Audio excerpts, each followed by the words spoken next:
Mesdames et messieurs, bonsoir. Merci d'accepter chez vous le débat de ce lundi 2 février 2026. Elle était attendue comme la législature de la normalisation avec l'expérience très critiquée de 2019. Ce vendredi, la 9e législature du Bénin a fermé ses portes. Pour la première fois depuis les réformes politiques, mouvance et opposition ont siégé côte à côte. Pour quel bilan réel le retour de l'opposition a-t-il réellement irrigué la question de nos lois? Que retenir de cette législature qui cède désormais sa place à la 10e? On fait le débat ce soir avec mes invités que je vous présente. Je suis avec M. Abdelaziz Guinguiré, qui est un jeune acteur politique. Bonsoir. Bonsoir, madame la journaliste. C'est un plaisir de me retrouver sur vos plateaux. Merci d'être là. M. Raoul Onsounou, vous êtes analyste politique. Bonsoir. Bonsoir Angèle, bonsoir chers téléspectateurs, merci pour l'invitation. C'est nous. Delphine Ngangana, analyste politique également, bonsoir. Bonsoir Madame Angèle, bonsoir mes co-débatteurs. Et enfin Julien Kitty, vous êtes chroniqueur politique, bonne arrivée chez vous. Merci Angèle, bonsoir et bonsoir à tous. On disait que cette législature, en tout cas pour certains, était celle, si vous voulez, de la réconciliation ou de la transition. Mais à l'heure du bilan, Delphine Ngangana, que retenez-vous de cette législature qui a fini? Je pense qu'il n'y a pas une grande différence entre la 8e et la 9e parce que c'est une continuité de la 8e. On n'a pas vu un changement. Si moi je parle de changement, c'est parce que les gens nous avaient promis qu'il y aura des lois qui seront réétudiées. Mais à la fin, qu'est-ce que nous avons de ces lois? Au cours du débat, on va en tout cas, voilà. Mais précisément, vous retenez quoi? Rien de particulier, c'est cela? Rien de particulier. Raoul Onsounou, c'est la même question. Je suis tenté de dire la même chose que mon prédécesseur, seulement qu'on a vu 28 élus qui ont une coloration différente des autres du bloc présidentiel, mais qui, pendant la transition, les 3 ans de transition, n'ont pas pu faire autre chose que de voter abstention ou bien de briller par la politique de la chaise vide. Donc, en termes de contribution à la production parlementaire, je crois que la 9e législature a été un peu ce qu'a été la 8e législature. Pas grand changement en dehors de visage de l'opposition, en tout cas ces personnalités qui ont siégé pour le compte de cette 9e législature. Pourtant, on l'a promis qu'avec l'arrivée de l'opposition, ça sera un certain dynamisme, le retour de tout ce que vous savez. À l'arrivée, M. Guinguiré, vous retenez quoi de cette 9e législature? Et cette 9e législature s'est un peu démarquée de par l'attention qu'on a observée au cours des différentes sessions, pas de manière qualitative en matière de lois votées au niveau de l'Assemblée nationale, mais en matière d'accrochage entre différents courants politiques. Mon co-débatteur rappelait ici qu'on a connu la présence de députés d'opposition, ce qui a fait qu'au cours de certaines plénières, il y a un peu de tension au sein de l'hémicycle. C'est ce à quoi les députés du Parti Les Démocrates, ce qu'on a eu comme changement, leur présence au sein de l'Assemblée nationale. Sinon, en termes de changement qualitatif, au niveau des lois votées, on n'a pas remarqué beaucoup de choses. La 8e législature, pour moi, a été beaucoup plus percutante en matière de lois votées, en matière de tests qui sont très importants pour la République. Julien Kitty, les filles ont-ils tenu la promesse des fleurs? Oui, je pense qu'il faut je dois dire d'abord qu'il faut faire très attention dans la comparaison vite faite entre la 8e et la 9e législature. Les 2 législatures n'avaient pas les mêmes défis à relever. Je pense que la 9e législature a également tenu ses engagements dans des limites raisonnables. Lorsqu'on veut comparer sur la base de la quantité de lois votées, certes, c'est un facteur qui n'est pas négligeable, mais on peut se tromper.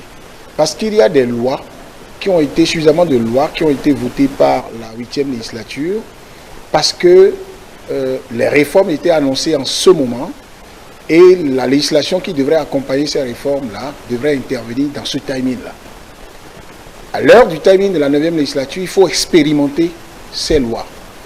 Donc, les députés de la majorité présidentielle qui avaient voté ces lois-là, par exemple, ne pouvaient que tenir dans les débats pour que ces lois-là soient considérées comme des acquis, soient préservées et qu'on aille à leur expérimentation. Ceux qui veulent contester ces lois-là, qui les contestent, sont pris dans le flot d'expérimentation où il y a aussi des consultations électorales, où il y a l'expérimentation de ces lois-là dans leur application aux populations. Donc, ils sont pris entre deux feux. Il faut faire le débat de est-ce qu'on a appliqué, est-ce que c'est bon ou pas. Et il faut avoir l'adhésion d'une grande partie de l'opinion pour pouvoir démontrer que ces lois ne sont pas bonnes. Mais entre-temps, le parti d'opposition qui était là, avec 8 députés, les démocrates, ce parti a été pris à son propre piège du fait d'ouvrir plusieurs fronts à la fois. Pendant que le parti devrait s'occuper du débat sur les lois pour démontrer qu'il y a lieu de changer, ils ont pris pour priorité de dire nous allons nous battre pour avoir une loi d'amnistie pour que les prisonniers que nous estimons être politiques puissent sortir, les exilés doivent revenir. Et ils en ont fait une condition sine qua non pour participer réellement, pour faire une participation constructive au débat parlementaire. Du coup, vous vous rappelez, ils étaient un peu plus conciliants jusqu'au moment où ils ont eu la preuve que c'était difficile pour eux de convaincre les députés de la majorité présidentielle qui devraient s'ajouter à eux avant que cette loi d'amnistie ne puisse passer. Et dès que ça a été rangé, ils se sont mis en position de, puisque vous n'acceptez pas notre feuille de route, notre priorité, donc nous boycottons tout ce qui est là. Mon ami d'en face a tout à l'heure rappelé les lois de finances pour lesquelles, et là c'est là où c'était gros, c'est que toutes les revendications, tous les amendements qu'ils ont eu à faire ont été à 99% exprès donc acceptés et intégrés par les services du ministère des Finances. Et donc il n'y avait plus de raison de ne pas voter.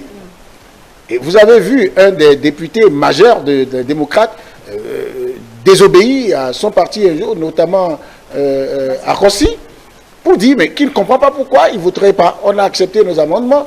En plus, le budget, c'est pour réaliser ce qui va profiter aux populations. Et les députés de la majorité présidentielle également, dans cette guerre de communication, ont démontré aux populations que, ben voilà, des gens qui pensent vous défendre et qui ne sont pas prêts à donner les moyens pour. Alors, donc, on peut dire que la 9e législature, moi, les défis que je trouvais à cette législature, c'était la guerre de l'opinion ou des arguments pour qu'on revoie des lois que l'opposition estimait être érogènes, ou bien qu'on les maintienne, qu'on les expérimente, qu'on aille à maturité pour voir ce qu'on peut. Et donc, ça a été... Oui, de ce point de vue, ce défi a été relevé. Un autre défi qui a été relevé, mais la 8e législature a bien travaillé, mais tous les Béninois, y compris ceux qui soutiennent la majorité présidentielle, c'est ce qui leur est arrivé un moment où ils se sont dit, bon, s'ils étaient là, les opposants, peut-être que les débats seraient plus denses, il y aurait une plus grande pluralité d'opinions, et il fallait le faire. L'avantage de la 9e législature, c'est que les démocrates étaient là, et on a pu voir ce dont l'opposition est capable. Le débat contradictoire a été fait, le contrôle de l'action gouvernementale a été très intense, mais le gouvernement a eu du répondant également pour aller répondre à toutes les questions que l'opposition posait. Donc, de ce point de vue, on peut dire aussi que... À celle que le gouvernement pouvait, parce que vous avez entendu l'opposition dire qu'il y a une 60aine de questions restées en suspens. Si le chiffre, je l'évoque exactement. Non, si nous lisons les lois qui régissent les rapports entre les institutions, ce n'est pas parce qu'une question a été posée à un ministre, par exemple, et que dans le timing voulu par l'auteur de la question, là, le ministre ne s'est pas présenté, que les lois n'ont pas été respectées. Il y a des conditions dans lesquelles, par exemple, on peut adresser une question une série de questions au gouvernement. Le gouvernement peut adresser un courrier au Parlement qui a cette structure pour dire, dans ce timing-là, nous ne pouvons pas y répondre parce que peut-être le ministre est indisponible, ou bien nous avons des actes à poser, rassembler les éléments pour vous répondre comme cela se doit. C'est permis également. Mais le gouvernement a obligation de répondre à ces questions-là. Et si le gouvernement ne répond pas, les parlementaires ont des voies de recours pour s'en sortir. De ce point de vue, on ne va pas prendre ça comme une tâche noire pour dire que la 9e législature n'a pas accompli sa mission. Donc, la 9e législature peut ne pas avoir fait beaucoup de lois. Pour moi, je ne trouve pas que c'est une contre-performance, mais parce que la 8e avait voté beaucoup de lois qu'on était en train d'expérimenter. Monsieur Gangana, vidons déjà cette question de contrôle de l'action du gouvernemental que Monsieur Kiti a lancé, justement ce sur quoi beaucoup de citoyens évaluent, on va dire, la participation ou l'apport d'un Parlement, c'est le contrôle de l'exercice de l'exécutif. Cette législature qui est finie ou qui est finie, pensez-vous qu'elle a joué son rôle sur ce volet-là? C'est une période qui date de très longtemps, l'affaire de... c'est pas, cette affaire, ça date de très longtemps. Et à chaque législature, vous allez entendre, est-ce qu'on a fait suffisamment, on va corriger, on va corriger, on va corriger. Oui, est-ce que la 9e législature a pu changer un tout petit peu? Oui, parce qu'on a vu des ministres passer, mais est-ce que toutes les questions ont eu réponse? Oui et non, parce que c'est selon la disponibilité de ceux qui viendront répondre, Et selon l'urgence et l'importance de la question posée, sinon il y a des questions qu'on avait vues, qu'il y a une rapidité, il y a une diligence sur ces genres de questions qu'on a eu Mais moi, ce qui me préoccupe, ce n'est pas... On n'a pas dit que la 9e législature n'a rien fait. Mais ce qu'on attendait de la 9e législature, vu désormais la composition politique de la 9e législature, est-ce qu'on a eu satisfaction? C'est ça la question, parce que on ne va pas à l'Assemblée... Les satisfactions sont sur les deux, enfin, les volets du pouvoir du contrôle et des tests, oui. Donc c'est sur ces deux volets qu'on évalue si les objectifs ont été atteints. C'est là que je voulais en venir. Parce que pour aller aux élections, les partis nous ont présenté, soit en tout cas peut-être des projets. Et même si on n'avait pas tellement trop tenu dû par rapport à la mouvance, puisqu'on sait qu'eux, ils étaient déjà en nation, mais le parti de l'opposition, les démocrates, en voulant aller à l'Assemblée, avait fait des promesses. Parce que, comme M. Kiti l'a dit, qui disait qu'il y a des lois chrysogènes, donc du coup, on espérait qu'une fois à l'Assemblée, que ces lois soient débattues ou revues. Mais qu'est-ce qu'on a vu? On a vu la loi sur l'embauche, la loi sur le numérique. Il y a plein de lois. Même la charte des partis politiques qui a été votée au moment où ils étaient à l'Assemblée nationale, puisque c'était en 2018. En 2018, oui, en 2019, au moment où, en 2023, au moment où ils allaient, ils disaient quand même que cette loi était chrysogène, mais qu'est-ce qu'on a vu? Est-ce qu'on a eu du changement par rapport à ça? Et pourquoi moi je dis qu'on n'a pas, que la satisfaction en tout cas n'est pas totale, moi à mon niveau. Écoutez, on dit l'éléphant est grand, mais la fourmi arrive à l'abattre. Mais la fourmi qui veut abattre l'éléphant ne se met pas dans une opposition systématique à tout. Mais la fourmi arrive d'abord à cajoler l'éléphant et même monter sur l'éléphant avant d'aller vers sa trompe et puis l'abattre. Mais si vous vous mettez en opposition systématique, même parfois on va se dire, mais vous voulez quoi? Regardez, on dit, il y a des lois de finances qui doivent même payer vos émoluments, qui doivent payer tout, mais que vous participez même aux amendements, mais quand il s'agit de voter, vous votez contre. Donc on se dit, mais c'est quoi l'objectif? Donc eux-mêmes, c'est quoi l'objectif qui poursuivent? Du coup, on n'arrive plus à les suivre dans ce qu'ils nous avaient promis, parce que ce qu'ils nous avaient promis, rien n'a été pratiquement atteint. Si on part de comparaison entre les deux législatures, la précédente, c'est-à-dire la 8e et la 9e, je crois qu'on va fausser le débat. Il faut qu'on soit focus sur la 9e législature, parce que la 8e avait ses caractéristiques à tort ou à travers, on l'a tassette de parlement monocolore, à tort ou à raison, pardon, la tassette de législature monocolore et tout. Mais cette fois-ci, on a eu l'opposition, 28 députés de l'opposition entre griffes, parce qu'à un moment donné, on a vu que tous n'avaient pas l'opposition dans les tripes. Donc, si on reste focus sur la 9e législature, je vais dire, et le paradigme n'a pas été confirmé, certes, mais les attentes étaient déjà trop grandes parce que pendant à niveau de la 8e législature, on ne voyait pas trop de questions venir en matière de contrôle de l'action gouvernementale, ou bien ça se disait c'est le Parlement, le gouvernement qui avait déjà son répondant là-bas et tout, qui est le Parlement. Donc il n'y avait pas, mais ici, il faut dire, l'attente était bien grande, mais ceux qui posent les questions et la nature des questions, l'intérêt pour nous, les mandants, c'est ça aussi.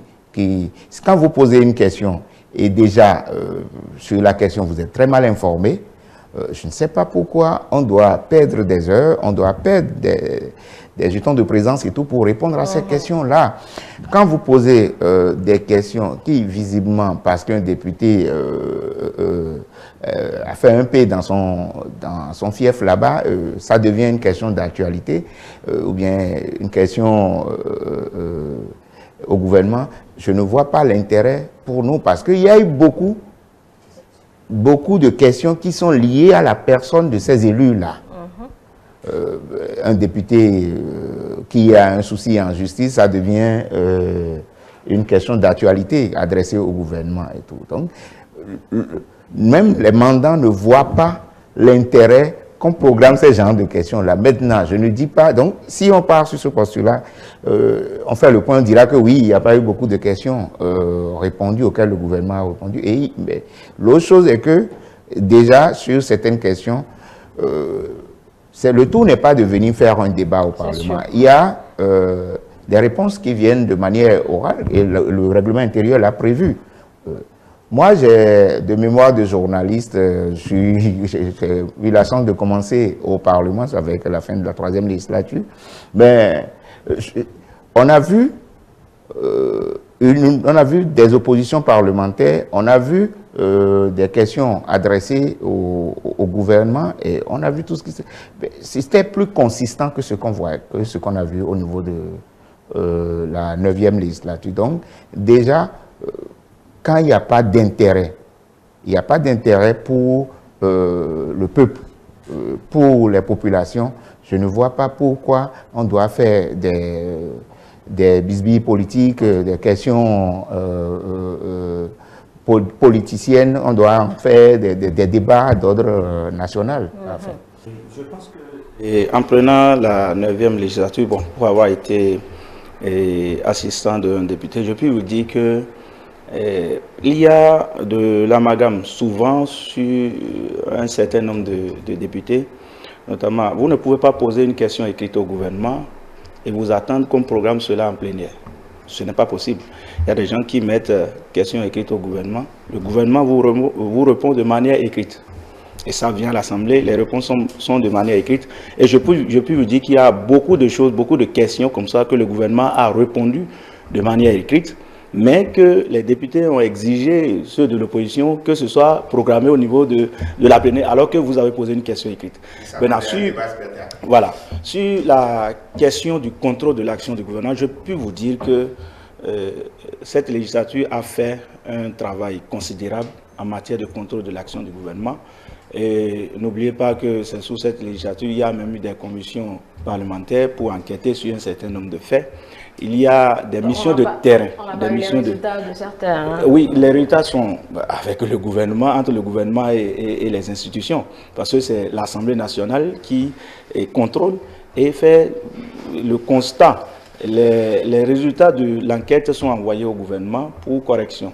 Il y a beaucoup d'enquêtes sur le terrain en matière de cantines scolaires, de sécurité nationale, des infrastructures routières, où on voit des députés qui vont sur le terrain pour constater de visu ce que le gouvernement est en train de mettre en œuvre comme politique et pour parler directement avec les bénéficiaires si Entre-temps, ce que le gouvernement est venu dire à l'Assemblée nationale, c'est ce qui est fait sur le terrain. Je peux vous dire que cette 9e législature m'a beaucoup impressionné sur cela. On n'a pas eu beaucoup de députés qui sont assis chez eux ou bien qui n'attendent que des plénières. Non, il y a eu beaucoup de missions de terrain pour constater ce qui est fait par le gouvernement. Je peux m'en réjouir sur cette question, sur la 9e législature, ce qui a beaucoup changé. Quand vous prenez le cas des législatures précédentes, vous ne pouvez pas observer cela. Et également, ce qu'on a vu de manière plus palpable, c'est qu'il y a eu plusieurs sessions, plusieurs plénières que la population a pu suivre en direct pour voir ce qui est fait de l'Assemblée nationale, ce qu'on fait au cours des plénières, ce que chaque député dit, ce que chaque député défend. Ça a été suspendu parce que le président de l'Assemblée nationale s'est rendu compte que l'Assemblée et l'hémicycle étaient devenus comme une tribune pour faire sa propagande politique, pour montrer à la population qu'on est de leur côté, alors qu'en réalité, on a d'autres pensées derrière. La fin de cette législature a été plus ou moins animée, Julian Kitty, avec les révisions du code électoral et également de la Constitution, révision de la Constitution qui a d'ailleurs entamé ou donné un nouvel élan donc à notre gestion au Bénin. Peut-on dire que ça reste les deux lois majeures, plus la vision évidemment qui sera lancée ce mardi, les deux éléments ou les trois éléments majeurs de cette législature, la 9e qui finit? Vous faites bien de les citer, j'allais revenir là-dessus pour dire, à ce moment-là, on a vu que c'était utile que les débats, les chauds débats puissent se faire et que dans les rapports de force entre groupes politiques ou camps politiques, les plus forts ou les plus futés puissent l'emporter. On a eu dans cette 9e législature la possibilité de constater que le blocage dans, par exemple, la révision de la Constitution pouvait venir des deux côtés et c'est arrivé. C'est quand même un point positif de démocratie parlementaire. Il y a eu révision de la Constitution ou tentative de révision de la Constitution où ce sont des députés de la majorité présidentielle, un groupe, qui a voté contre ça. Un groupe de députés de la majorité présidentielle. Donc, à ceux qui disent Parlement monocolore, comme si tous ceux qui sont élus députés de la majorité présidentielle sont des bénis, oui, oui, ils ont eu la preuve de cela. Alors, ceux qui soutenaient le projet ont fait parler leur expérience politique pour réussir à convaincre leurs collègues qui n'étaient pas d'accord pour que, pardon, à une autre expérience, ça puisse marcher. À une autre expérience pour réviser la Constitution, vous avez vu les députés de l'opposition créer le blocage à une première tentative. Après, il y a eu un recul, des tractations ont été faites, et c'est de leur rang, les opposants, que ceux que Raoul appelle des gens qui n'avaient pas totalement l'opposition dans leur veine, c'est la preuve que même quand on est dans l'opposition, dans la majorité présidentielle, tout le monde n'a pas le même degré, la même dose, d'accord, de ténacité dans sa position. Peut-être qu'il y avait des gens qui étaient députés de l'opposition, mais à qui on imposait des votes, des comportements, et qu'ils ne l'épousaient pas. Et la majorité l'emportait. À un moment donné, ils se sont dit, ben écoutez, pour le bien du peuple et pour nos propres visions, il faut qu'on y aille. Et vous avez vu comment c'est allé jusqu'à ce que le nombre de députés de l'opposition qui peut donc rejoindre leurs collègues de la majorité, qui cette fois-ci ont retrouvé leur union sacrée, parce que les mêmes qui avaient voté contre une première révision de la Constitution ont aussi voté après. Ça a donné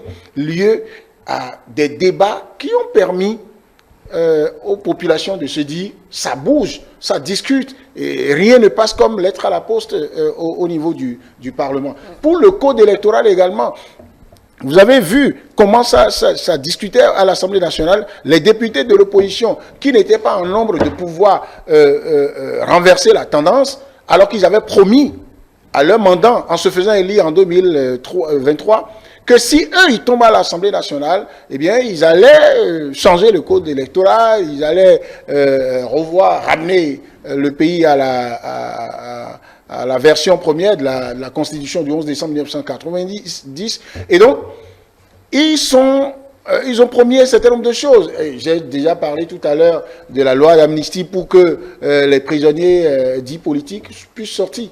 Et donc, au fil du temps, ils n'ont pas eu gain de cause, mais en dehors du Parlement, ils ont créé un lobbying appuyé par donc leurs camarades qui ne sont pas députés, le parti. Vous avez vu toute la bataille, les conférences qui se donnaient pour que on aille vers la révision du code électoral. C'était le prolongement de la bataille qui se faisait à l'Assemblée nationale que le parti relayait ici. Et maintenant, le peuple, l'opinion publique n'a pas pu les suivre comme cela se doit. Après la bataille de révision de la liste électorale, des questions sont parties de l'Assemblée nationale par rapport à ça. Et après, c'est le parti qui est allé en délégation vers le chef de l'État pour obtenir de lui l'audit. Et tout ça a été fait. Donc, pour moi, il faut voir parfois même ces lois majeures dont vous parlez là, et je vous soutiens dans cette lecture des choses. La bataille pour cela a été jouée aussi bien à l'Assemblée nationale qu'en dehors de l'Assemblée nationale. Donc, c'est ce qui, je pense aussi, nous a le plus marqué. Il faut mettre ça aussi à l'actif de la 9e législature en se disant, comme je vous disais, la 9e législature avait ses enjeux, ses défis, qui n'étaient pas forcément de produire beaucoup de nouvelles lois. En plus, parlant même de nouvelles lois, il ne faut pas qu'on ait l'impression que, parce qu'il y avait déjà des lois qui étaient votées à la 8e législature, que la 9e législature s'est tournée les pouces à ce niveau. Il y a des lois, le peuple aussi, l'opinion publique aussi a un comportement que nous ne voyons pas. On aime les débats ou les lois qui font polémique, qui font jaser. Vous savez que même jusqu'au dernier moment, par exemple, on a voté des lois en matière de sécurité des patients, sur la protection de ceux qui sont porteurs du VIH-Sida, par exemple. Il y a eu des lois qui ont été votées pour améliorer le cadre des affaires au niveau de l'industrie au Bénin. Il y a des lois au niveau de la protection du secteur économique, de certaines productions au plan local ici. Mais tout ça, on n'en parle pas. Parce que ces lois, même les députés dont vous parlez qui ont envie de se vanter devant l'opinion, bon, ça ne les intéresse pas. Parce que c'est des questions de développement, ça paraît plat, et ça ne permet pas après d'engranger des dividendes politiques. On est plus sur les questions politiques. Très bien, voilà. Et puis, maintenant que j'en aurais fini, il n'y a qu'avant, où il n'y avait pas le boom du numérique, c'est que le suspense et le mythe des questions en débat à l'Assemblée nationale était gros. Aujourd'hui, avant que les débats ne soient à l'Assemblée nationale, les lois ne soient là, et que même des questions soient posées, le débat se vidait sur les réseaux sociaux. Donc, finalement, l'enjeu... Se vidait pas sûr, mais se faisait déjà. Non, avant que ça n'aille à ça se vidait, pas légalement. C'est-à-dire que ceux qui le faisaient n'étaient pas ceux qui étaient habilités à le faire pour que cela ait force de choses exécutoires. Mais ça se vidait de sa substance, parce qu'il y a des débats qui se mènent. Les gens qui donnent des conférences, qui disent tout de ce qu'ils veulent dire. Quand ils posent des questions après là-bas, le président de l'Assemblée nationale, s'il ne sait pas programmer tout ça jusqu'à ce qui est superfétatoire, c'est qu'il va finir son mandat et il n'y aura rien de concret. Parce qu'on ne dit pas votre bilan là, on ne résout pas les cassettes pour dire combien les décibels étaient très montés, combien les gens avaient soulevé des chaises pour vouloir se frapper, pour dire c'est ça le bilan d'un président de l'Assemblée nationale. Non, c'est le nombre de lois votées, c'est nombre de lois modifiées, nombre de questions orales et écrites au gouvernement, et nombre de participation des membres du Parlement à des missions étrangères dans les relations avec les autres parlements, et puis nombre de missions de contrôle sur le terrain. Et le contact avec la population.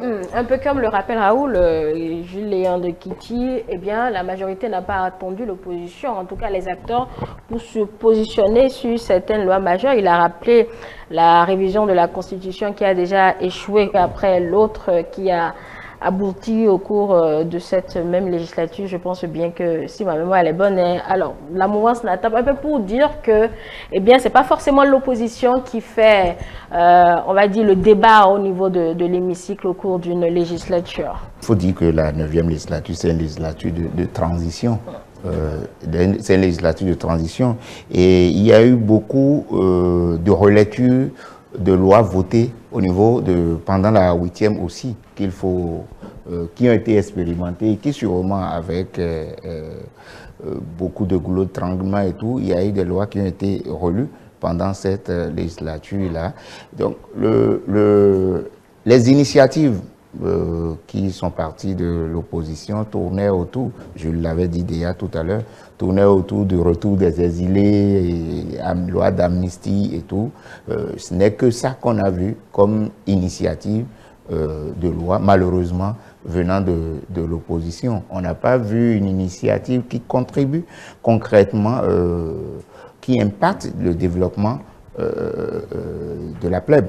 Donc, l'opposition a manqué à son devoir à ce niveau. Elle est restée collée à sa vision politique qui est...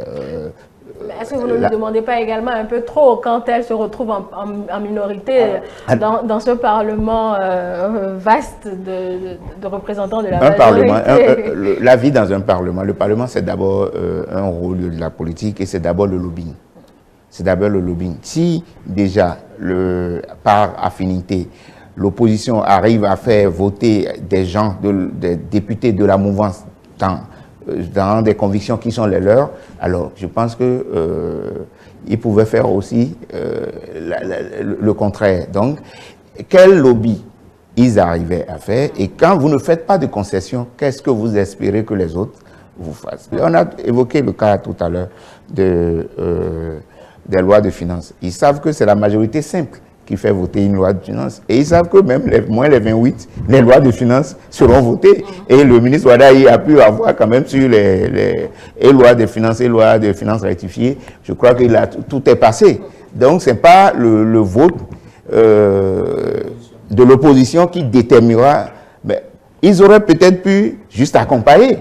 Surtout que les amendements qu'ils font sont pris en compte. Alors, ça n'a pas de sens qu'en commission budgétaire, vous faites des amendements, on les prend en compte et vous votez, vous brillez par un vote, un rejet ou bien par une absence en plénière. Donc, c'est un lobby. Ils n'ont pas su le faire et je crois qu'ils doivent en tirer les leçons.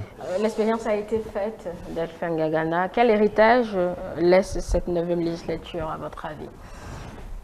Oui, avant de parler de l'héritage, il faut dire que ce soit la politique, la vie, c'est une question de négociation, c'est du donner et du recevoir. Si vous voulez avoir quelque chose, vous devrez pouvoir être prêt à donner, à céder quelque chose.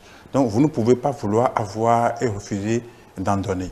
Parce que si vous êtes en minorité et que vous savez que vous n'avez pas la capacité, c'est pour ça que j'avais pris tout à l'heure l'anecdote de l'éléphant et de la fourmi. Donc vous devrez pouvoir savoir qu'il faut négocier avec les gens et déposer quelque chose sur la table histoire d'avoir quelque chose chez eux. Oui, qu'est-ce que la 9e législature a laissé comme héritage? Le code électoral, mais la révision de la Constitution qui fait que désormais nous avons une nouvelle institution, c'est-à-dire la photo de la grande personne qui manquait à ce pays. Parce qu'à un moment donné, notre pays était comme un pays qui n'a personne qui aura désormais la voix ou sa petite histoire de dire non, venez, on va discuter pour... Il n'y a personne pour apaiser ce pays. Tout le monde se trouve, même ceux qui ont été père de la nation. Parce que si vous êtes père de la nation, vous devrez rester père de la nation. Tout le monde se trouve dans une position de clivage, tout le monde se trouve dans une position partisane, de sorte que personne n'écoute plus personne. Et cette institution, nouvelle institution, c'est vrai que c'est le début, mais on va apprendre à l'aimer, à la critiquer et puis l'adapter à notre système. Donc, du coup, moi je dis, l'héritage, c'est le Sénat, cette nouvelle institution qu'on aura le temps d'implémenter. Un Sénat qui donne un nouveau ton, évidemment, on va dire, au fonctionnement et à la politique dans notre pays. En direz-vous autant, M. Nguéré? Qu'est-ce que cette législature laisse pour la suite? Oui, au-delà de ce que mon collègue a relevé tout de suite, et je pourrais dire que cette 9e législature a été la législature la plus diplomatique, qui a fait une offensive diplomatique, que ce soit au niveau africain comme au niveau international. Et quand nous observons les différentes coopérations entre l'Assemblée nationale du Bénin et les autres institutions au niveau international, nous pouvons dire qu'on a assisté à une nette amélioration de la diplomatie parlementaire au cours de la 9e législature. Et également, cette législature nous laisse une loi très importante en matière de la société, une loi qui était réclamée depuis 1990, c'est la loi qui régit les chefferies traditionnelles en République du Bénin. Et c'est cette législature qui a osé voter cette loi, quoi qu'il y a toujours des insuffisances, des améliorations à faire. La loi, aucune loi n'est jamais parfaite, il faut toujours améliorer. Mais au cours de cette législature, on a pu observer une opposition qui a confondu le débat politique avec le travail législatif. Donc, ils ont fait la confusion entre contrôler et bloquer, la confusion entre exister politiquement surtout et améliorer les lois.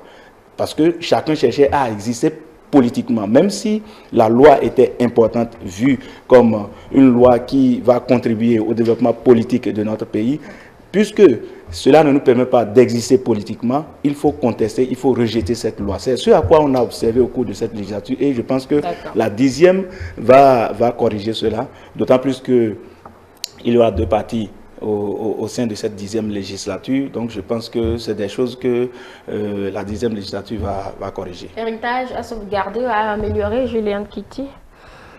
Mais les deux à la fois.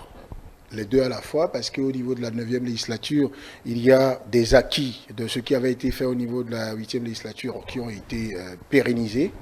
Et on a eu la preuve qu'on pouvait continuer avec ces lois qui ont été présentées au début comme des lois chrysogènes. Vous avez vu, lorsque mon ami Delphin parlait, c'est dit que la volonté affichée, les ambitions affichées par le parti Les Démocrates quand il venait en 2023, étaient érigées carrément en projet de société. C'est comme si la législature entière devrait aller régler ces problèmes qui étaient plutôt particuliers et spécifiques.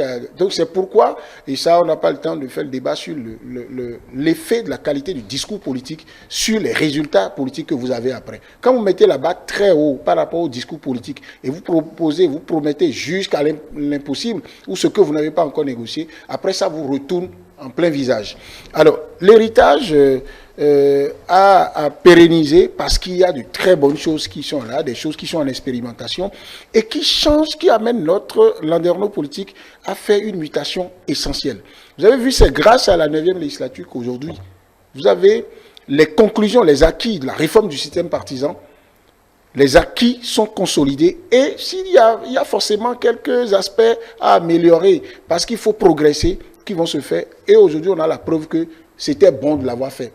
Il y a également que cette législature, la 9e, nous a prouvé que la présence systématique, la présence d'un parti officiellement d'opposition à l'Assemblée nationale n'était pas synonyme systématiquement d'une meilleure production parlementaire, d'une amélioration de la démocratie ou du processus de développement du pays. Vous avez vu 28 députés LD qui ont fait la 9e législature, mais je ne sais pas, à moins de me tromper, en dehors de la loi, la proposition de loi d'amnistie, je ne sais pas s'il y a eu un député de l'opposition qui a proposé, et cela aurait été plus malin, de proposer une loi qui concerne par exemple la jeunesse, qui concerne les femmes, qui concerne l'économie, quelque chose d'intérêt public et porté par un député de l'opposition. Ça aurait permis de voir le comportement des députés de la majorité présidentielle aussi pour voir est-ce que si une proposition vient de l'opposition et qu'elle est correcte, elle est d'intérêt public, est-ce qu'on peut soutenir? Parce que, disons-le, aussi bien par les tests que la pratique de la politique et même de la science politique, les députés de l'opposition et ceux de la majorité présidentielle ne sont pas des ennemis au Parlement. Ils sont tous des représentants de la nation. Là-bas, qu'ils s'entendent même pour voter à l'unanimité des choses, ce n'est pas contre le principe de démocratie. Donc, on a eu la preuve que on n'a pas besoin nécessairement C'est l'idéal. Mais dans une démocratie, mais on n'a pas besoin nécessairement qu'il y ait des députés dits de l'opposition officiellement au Parlement pour que le débat démocratique puisse avoir lieu. Et donc, ça devrait aider à changer la perception que nous avons du jeu politique. Et aujourd'hui, le Parlement, 10e législature qui va s'installer, il y aura l'UP, le Renouveau et le Bloc républicain. Mais vous avez toutes les preuves que, malgré le fait que les deux partis sont de la majorité présidentielle, le débat va se faire. Il y a des questions sur lesquelles le débat va être très houleux.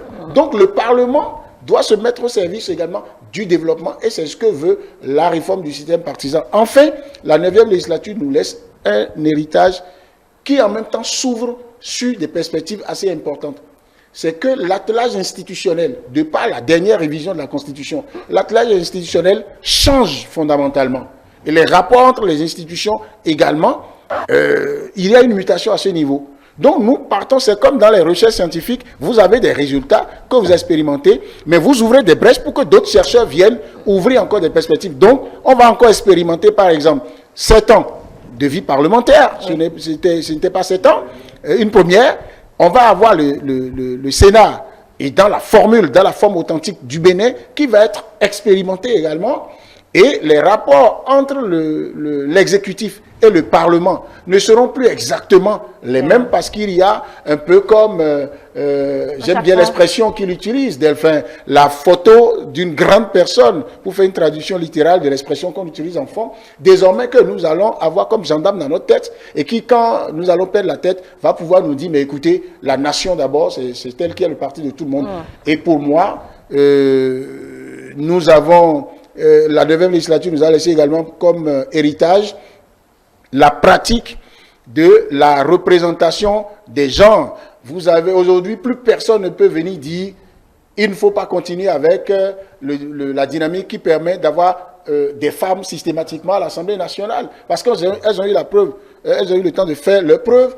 Et vous avez avec cette élection maintenant d'autres femmes qui avaient fait de grosses expériences politiques, qui avaient milité pour qu'il y ait cette nouvelle dynamique-là, qui retourne à l'Assemblée nationale. Parlant des femmes, on ne parlera pas du bilan de la 9e législature, sans parler de ces types d'élus aussi. Quelle a été leur contribution? Je ne sais pas moi qui pose la question. Vous avez vu une loi initiée. J'ai vu, il y a un caucus des femmes parlementaires et tout. Conduit et qui est abouti parce que le bilan, on n'a pas vu. Leur prise de parole même était timide. Il y a la qualité aussi qu'il faut revoir au niveau des partis qui les envoient. Donc, parce que pour ce qu'on a vu au niveau de la 9e législature, on a vu des femmes, certes, mais la qualité de débat de ces femmes-là, ça n'existe pas. Il y a des femmes expérimentées qui retournent là-bas, qui vont peut-être tenir la main de leurs sœurs qui n'ont pas pu tenir. Je voudrais dire que le caucus des femmes parlementaires du Bénin, avant de proposer une loi, c'est-à-dire en tant que caucus, il faut être une institution au sein de l'Assemblée nationale. Et c'est la première lutte que les femmes ont menée, députés ont menée, pour que l'Assemblée nationale, au sein de son règlement intérieur, puisse considérer le caucus comme étant une institution parlementaire. Mais individuellement, individuellement, elles ont fait. Il y a des députés femmes. Il y a des députés femmes qui ont posé des questions au gouvernement avec débat, des questions orales au gouvernement. Mais vous savez, avant de proposer une loi, la loi sur la protection des personnes vivant avec le VIH-Sida, l'origine de cette loi, c'est du caucus, c'est de ces femmes qu'est partie l'origine de cette loi et qui a été amendée en commission et avec la contribution et bien sûr des hommes. C'est parce que nous ne sommes pas, comme en France on dit la loi telle, la loi de telle personne pour dire que c'est telle personne qui propose cela. Le groupe, une députée appartient à un groupe parlementaire. Est-ce qu'elles ont pu se donner juste de la visiter? Combien de fois on a entendu ces femmes? Il faut dire que ça s'est beaucoup plus amélioré que les législatures précédentes. Excusez-moi, 30 secondes. On a vu dans ce pays, jusqu'aujourd'hui, moi j'entends encore des personnes vivant avec des handicaps clamer partout, dire merci à Claudine Affaire-Prudencio pour dire, parce que quand elle était là-bas, c'est elle qui a milité pour que cette loi advienne, Et il y a d'autres lois que d'autres. Quand on parle de Rosine Soglo, vous ne pouvez pas dire on n'a pas eu besoin de caucus. Ce n'est pas qu'on est en train de s'acharner. On ne s'acharne pas. La contribution d'un député ou soit d'une députée ne se fait pas cette expérience de sa contestation. Pas vraiment valorisée. Oui, c'est ça. En réalité, non, ça ne veut pas dire qu'elles sont incompétentes. Et il faut dire que cette législature, c'est vous qui l'avez rappelé, c'est une législature de transition. Oui. On a eu 3 ans. Alors, ces députés ont été... On ne les accuse pas. Elles ne pouvaient pas faire beaucoup. Je ne les accuse pas, mais elles ont fait l'essentiel. Moi, je dis j'accuse le choix au niveau des partis. Au niveau des partis, on a suivi les débats. On va s'écouter, on va dépassionner tout ça. Et bien, il y a d'autres femmes qui font leur entrée. On va les suivre et voir si elles vont faire mieux ou pas. Et apprécier à la fin de cette législature. Et en 3 ans, on retient que la 9e législature a doté le Bénin d'une vision à l'horizon 2060. Sylvie, on conclut là-dessus. Les lois les plus importantes n'ont pas été votées par l'opposition. Je parle du budget de l'État. Au cours des 3 années, l'opposition a voté contre le budget, alors même que les amendements ont été pris en compte. C'est très important. Là, on est sur la Donc, on dit que la vision, c'est... Ils ne pouvaient que voter ça parce qu'ils se disent que d'ici 2060, peut-être que nous serons aux commandes du pays. Donc, la vision également, ça nous concerne. Alors que s'ils s'associaient à des lois, par exemple le budget, les différents budgets qui se sont succédés, ils se disent que la population n'aura pas la même perception qu'elles ont de ces députés de l'opposition. Voilà pourquoi il faut systématiquement rejeter les lois les plus importantes, les lois de finances, les lois constitutionnelles. Il faut les rejeter. C'est ce qu'ils ont fait au cours de ces 3 ans de législature. Et je pense que, moi, pour ma part, si on me demande la contribution de l'opposition au cours de ces 3 dernières années au sein de l'Assemblée nationale, je dirais que l'opposition n'a contribué à aucun développement en matière législative. Leur présence à l'Assemblée nationale n'a rien donné, rien du tout. Contrairement à mon ami, l'opposition a contribué. L'opposition nous a permis de voir qu'il ne s'agit pas, qu'il ne suffit pas de quitter une formation en nombre, même si réduit, pour induire un changement au niveau du Parlement. Si on ne se départit pas des inimitiés entre... on ne se départit pas de la guerre des chefs et tout. Je crois que ce qui a plus tué les démocrates, ce qui a érodé leur action parlementaire, c'est de se fier aux inimitiés de Boni Yayi, qui est leur leader vis-à-vis de Patrice Talon. Ça a plus tué les démocrates. Donc, au moins, leur présence nous a permis de voir que même au niveau de l'exécutif, s'ils étaient à l'exécutif, ils oubliaient le développement et ils se consacraient aux envies de leur leader charismatique. Julien Kitty. Moi, je sors de ce débat en me disant, oui, la 10e législature nous laisse de belles perspectives. La 9e et la 10e nous projettent dans de belles perspectives. Parce que aujourd'hui, au terme des élections législatives de 2026, vous avez pu noter que la plupart des députés de la 9e législature sont revenus, ceux qui se sont le plus fait remarquer et qui sont à des postes stratégiques. Vous avez le président de la commission qui revient, vous avez beaucoup de députés qui reviennent. Et pour ceux au niveau des partis politiques dont les sièges ont été ou qui ont été remplacés dans leur positionnement, vous avez vu un rajeunissement, un effort de rajeunissement. C'était important aussi, ce qui présage d'un bel avenir pour le Parlement. Vous avez également que pour renforcer la qualité de la participation des députés femmes à l'Assemblée nationale, non seulement au niveau du code et de la charte, les lois ont été consolidées, donc il y aura toujours ces 24 femmes et en plus des autres qui sont positionnées sur la liste ordinaire. On peut se réjouir du retour à l'Assemblée des femmes expérimentées en matière de vie parlementaire comme Claudine Afchabi-Prudencio. Pour moi, le retour de ces femmes-là, je pense qu'on peut espérer que Raoul et moi et nous tous, on pourra être satisfaits de voir que caucus ou pas, quand ces femmes il va y avoir la bonne alchimie entre celles qui ont juste fait l'expérience des 3 ans de transition et celles qui connaissaient déjà les rouages, pour une femme qui a fait quoi, député, président de commission, secrétaire parlementaire, Parlement panafricain, tout ça, à 2 législatures passées, c'est clair qu'elle connaît des choses pour lesquelles elle peut tracter ses sœurs vers le haut, et ensemble, avec l'expérience des autres aussi, ça va pouvoir avancer. Et enfin, je pense qu'il faut que on retienne surtout que le peuple béninois, le peuple électeur, a redécidé la carte politique et nous renvoie à l'obligation d'en finir avec les guerres d'épiciers, les débats qui n'apportent rien. Aujourd'hui, même si le Parti des démocrates se reconstitue, je pense qu'ils vont se surprendre quand même, s'ils sont sérieux, en train d'aller sur des questions de développement pour convaincre que de se contenter de peindre en noir un régime qui est là pour espérer l'effet de victimisation et le soutien du peuple.